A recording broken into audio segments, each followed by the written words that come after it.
ఓ sorry, Ayodhya. ఇది రాముడు విగ్రహం అన్నమాట. సో ఓకే, సో చాలా బాగా చేసినారు కదా.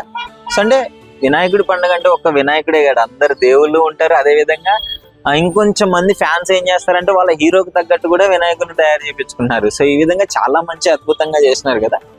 ఇంక ఇక్కడికి వస్తే మీకు వండర్ఫుల్ వినాయకులను అయితే చూపించడం జరుగుతుంది. ఇక చూడండి, సో ఎంత వినాయకుడు దర్జాగా ఆ పీఠం మీద కూర్చొని చాలా అద్భుతంగా, డ్రెస్సింగ్ కూడా చాలా ఎంత బాగా చేసినారో చూడండి.